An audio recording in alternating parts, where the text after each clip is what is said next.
Hey everybody, Nerdy Hatter here. Welcome to episode 10 of Weekly Comic Haul. I hope you guys are excited for another awesome episode. Got a lot of good pickups, I got a couple of bad ones, but I'm super excited for this episode. I know I've been gone for a while, but let's get right to it, you guys. Alright, first off, as you can see, we're starting off on a bit of a low note, and that is Faith #1 from Valiant Comics.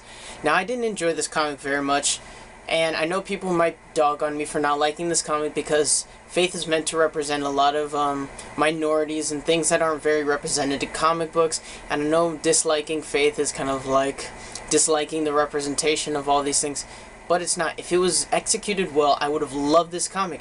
It represents a lot of cool things that I wish were represented in more comics, that you could see more in pop culture, that some people don't see themselves in comics and movies and TV shows. It just wasn't executed well. I didn't like the story, I didn't like the pacing, and I don't like the characters. The characters are very flat for me.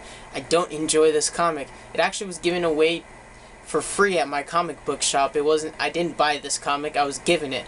And I am reviewing it because I did read it, and I just didn't like it. If you guys are into it, that's your thing. I didn't enjoy this. Let's just move on to the next thing, because I really did not like Faith. Next up, you guys, is something that I was very excited to read because I'm very excited for this movie to be coming out soon. So soon. It's going to be awesome, and it's Doctor Strange, The Prelude. I'm loving seeing so much of the backstory that really has nothing to do with Stephen Strange. It just has to do with the mystic arts and the Ancient One and Mordo and Caecilius and damn it. I can't remember his name. I will remember it, as I'll put it right here because I can't remember it right now, but it's a character. Damn, I can't remember it. But moving on, I'm really enjoying these preludes to the Doctor Strange movie. They're really, really good, and from everything I'm seeing, this movie is going to be awesome. I'm loving seeing behind the scenes videos that the studio has been posting online, and it's just awesome. I'm so looking forward to this movie, and if you guys are too, I suggest you guys go pick up the 2 issues of the Doctor Strange prelude.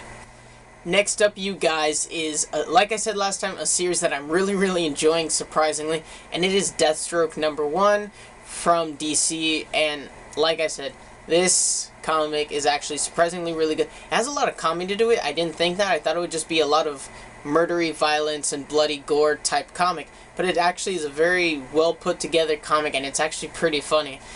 He has a good rapport with his ex-partner, Wintergreen, and it is awesome to see, and I love seeing more of Slade Wilson's backstory because he is a very interesting character. It's cool to see how his character went from what he was when he was younger to the world's deadliest assassin. If you guys are looking forward to seeing Deathstroke in Justice League and want to know more about the character, if you don't know too much about him, I suggest you guys go pick up Deathstroke because it's a good introduction to the Slade Wilson character, and the story is just great. Alright, next up we have Batman #5.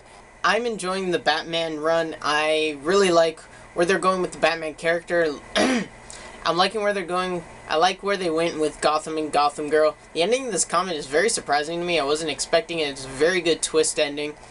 And if you guys are enjoying this Batman comic run, I suggest you guys go pick it up. If you guys haven't read it, I don't want to spoil anything for you guys, but what happens in this comic is very, very interesting and very unexpected if you've been following the run through. It's very entertaining though, so I suggest you guys go pick this up. Batman #5 was a pretty damn good issue.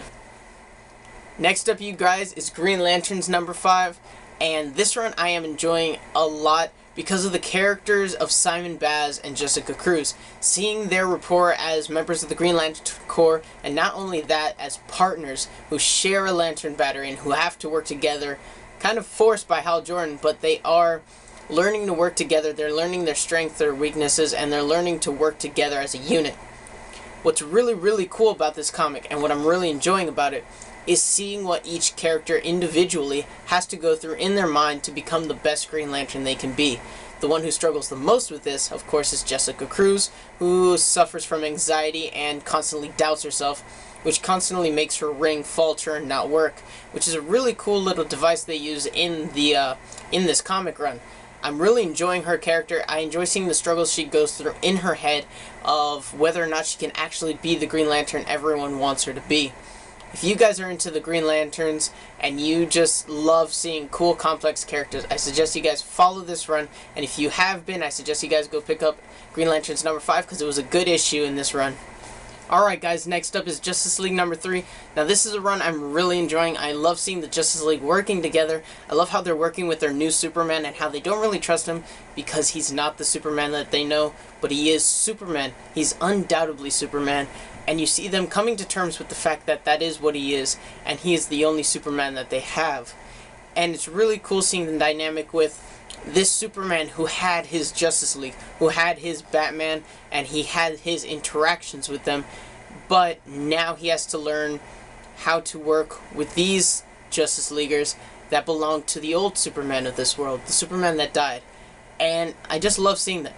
And I love seeing his conflict on whether or not he should work to save this world, and how his family doesn't really want him to, because this isn't his world. This is a world that they are guests in. They are strangers to this world.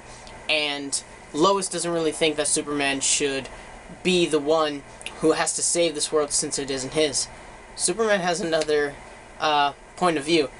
He thinks regardless, he is Superman and he has to save this world. And that's really, really cool to see. And I love seeing, like I said, how the Justice League comes to terms with this being their new Superman. If you guys are interested in seeing your pre-New 52 Superman back and a part of the Justice League, go follow this run because it's really, really cool to see. It's very nostalgic for any Superman fan who loves the old Superman. And it's just awesome seeing the Justice League back together again. And this issue was pretty damn good. So go follow this Justice League run, guys. Alright, next up for you guys, I got Flash number 5, aka Barry's Day Off. This comic was, wow, it was really, really emotional. It was a lot of cool things in this comic, a lot of heartfelt moments that you'll just love if you're a Flash fan. And if you're a Flash fan, there are a lot of things in this comic that just are really, really cool. And the ending of this comic, man, the ending got me a little choked up. It got me a little upset. And it's really cool seeing more and more of Godspeed as he's slowly materializing, becoming the next villain for the Flash. And it's just really, really cool. It's interesting seeing how his speed works, but since we're not fully introduced to him yet, it's just little by little tastes of what he's like as a villain. And it's really, really badass how he steals speed. If you guys are Flash fans and you're really looking forward to seeing who Godspeed is, you guys need to read up until Barry's Day Off, because I feel like this is going to be a really, really cool run of the Flash. And I feel like Godspeed is going to be one of the coolest villains ever, if they use him right, if they do it the right way. I'm looking forward to seeing how this ends, and I hope you guys are too. Last but not least, you guys, I have Batman Detective Comics number 939, and this issue was actually pretty cool for a pretty down issue. It was kind of filler, there wasn't much action in it. It's kind of the issue that leads up to the big battle issue, but the ending of this one is really, really cool with how it uses Tim Drake. And if you guys haven't noticed, there is a big campaign out there for Ryan Potter to be Tim Drake in the DCEU. I suggest you guys go check his video out where he's auditioning for Tim Drake. It is badass. He looks like he should play Robin, and I really want him to. Got a little sidetracked, but Ryan Potter for Tim Drake Robin. Well, this comic uses Tim Drake Robin in an awesome way. It shows us who Tim Drake is, how he is, to most, considered the best Robin there is, and how brave and how smart he is, and it is really, really cool. I'm really excited to see what this next issue has. I hope that the battle begins in the next issue, because I just want to see how it turns out. I want to see how it ends, what the casualties are, if there are any casualties. And I'm really excited to see the conclusion to this storyline. If you guys are too, go check out Batman Detective Comics 939. If you're a fan of Tim Drake Robin, you should be reading this run till the end, because this is just awesome. Alright everyone, that's it for this episode of Weekly Comic Haul. I hope you guys enjoyed, and I hope you guys check out some of these issues that I suggested to you guys today. If you like them, tell me down below. If you have any more comics you want me to check out, put them down below and I'll go check them out. I'll go pick up an issue and see if they're any good. And I'll review them on the show. And as always, you guys, thank you for watching. Don't forget to like, comment, and subscribe. And as always, Nerdy Hatter out.